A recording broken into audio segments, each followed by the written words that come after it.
Well, matagal na kaming na medyo umaangal sa direksyon ng ating Senado, disagreements no sa policy. Pagkatapos tuwing makakabuo kami, parang may pananakot na huhulihin si Senator Bato. So actually this morning ko lang nalaman na malapit na siya.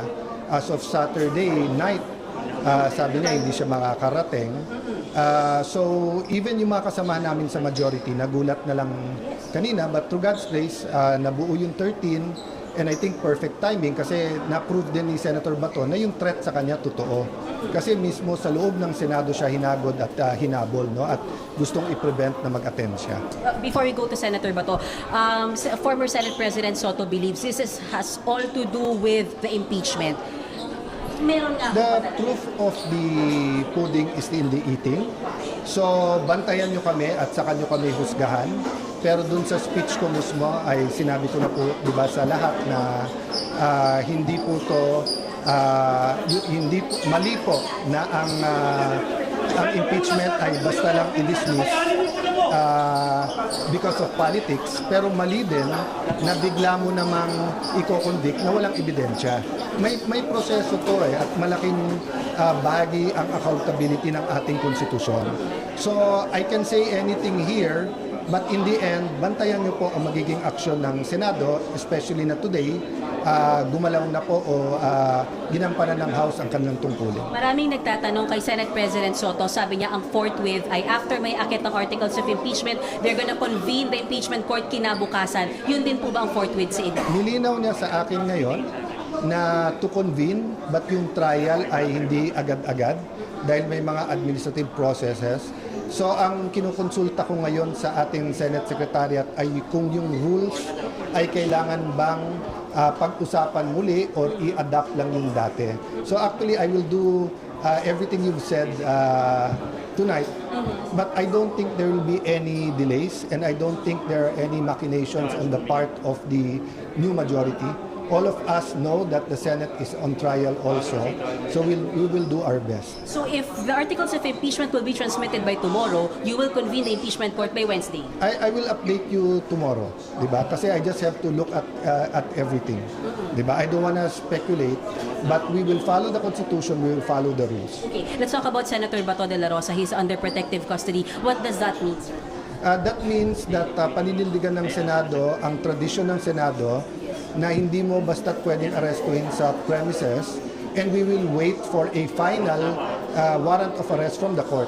So ang nangyari in the past, pagka na-exhaust lahat ng legal remedy at sinabi ng korte na valid ang warrant of arrest, in this case we want a valid court, a court of competent authority to validate that ICC warrant, then usually yung mismong senador na nagsusurrender. Before I turn you over to the studio, sir, so you will allow yung pag-serve ng ICC warrant pero hindi nyo i-allow ang arrest kay Senator Bato? There's no reason not to accept, di ba, any subpoena, any filings, any pleadings. Having said that, you know, you cannot just use a piece of paper and then say yan na yon, hulihin na kita. And katulad nga nun, sabi namin, ano ba personality ni former Senator Trillanes? Siya ba'y sheriff ng ICC? Siya ba'y coordinator na ng Interpol? You know, you can't just show up here. Kitang-kita sa video, hinahabol si Senator Bato. I mean, may decency naman, di ba? Pwede naman mag-usap eh. So kung nakita namin everything's in order, why would we use the Senate for anything illegal? Sir, I think we have questions from the studio. Cheryl, Julius, are you there? Ayan. Cheryl, Julius? Ayan. Sir, can you hear it? Hi Julius, medyo long day lang at no one expected it to start and end this way, no? Only to God's grace. It was really very difficult to get the majority, but we will have a caucus tomorrow. Then kinausap ko rin sila Senator Soto, sila Senator Migs na kailangan mag-usap-usap din lahat. So far nag-cancel ng mga hearings except for yung Ways and Means and Energy dahil presyo ng kuryente. Yun ang hearing na matutuloy this week. But we expect everything to normalize next week. And tama-tama din naman kasi everyone needs time to study for the upcoming impeachment trial. Questions? Cheryl, Julius?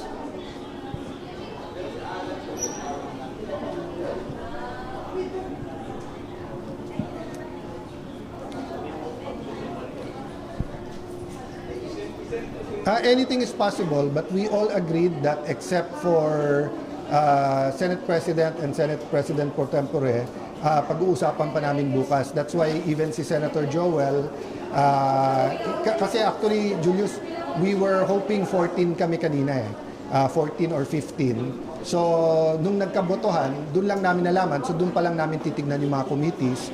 But I'm extending the arm of cooperation and unity sa ibang mga miyembro. So, marami sa kanila katrabaho ko the last 4 years or for that matter, the last 20, 30 years. So, I'm hoping we can have a bigger majority. Kung hindi, mas maraming independent na tutulong din sa majority.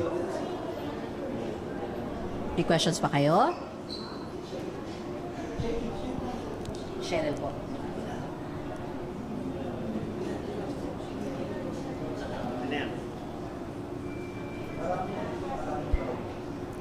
Yeah, good evening, Cheryl. Kasi may nangako sa amin na yun nga, na pag 13, sila 14, sila 15, or magpakita lang si Senator Bato. So, it went back and forth. And, you know, I won't point fingers, pero alam nyo naman, ang dynamics hindi lang sa loob ng Senado Our country is going through some political turmoil. So, there's a lot from the private sector, from the executive, from relatives ng mga senador. There's so many factors. But what's important for me is may integrity ang Senado at independent. So of course, ang 13 ay napakapayat na majority.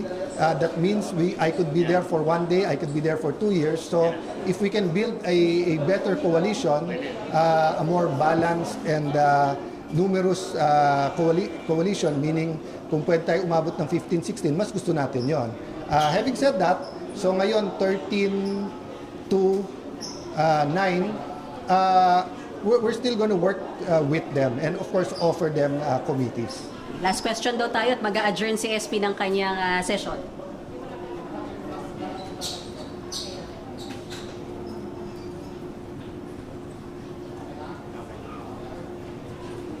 Hindi naman po. Not necessarily naman po. They kasi yung friendships at loyalties dito, di ba? So like si Senator Migs, nag-abstain din ako sa kanya dati, kaya sabi ko nakaganti ka din. Si Senator JB was part of the leadership ni Senator Soto, was part of the leadership of Senator Migs, so hindi naman basta para lumipat. So there's a lot of dynamics, but we're going to be torn apart by, di ba, the issues on the impeachment, issues on ICC, but mas concerned kasi ako dun sa ekonomiya natin. I really think in the next 2-3 months, mas ramdam ng mas marami yung problema. Day 70 na yung Israel-US Iran war. So I really believe we have to come up with a working Senate. Okay. So that's it from us, sir. Maraming salamat for granting us this interview. Go ahead. No, I want to give them some pride. Marami kasing pag-uusap and maaring mali lang rinig ko, mali lang yung pangako nila. So I was just saying as a fact, nung nabuo namin yung 13, akala namin 13 to 14 or 13 to 15. Siguro the next few days magkwento tayo kung ano yung journey natin dito. But right now, we just wanna reorganize the Senate well.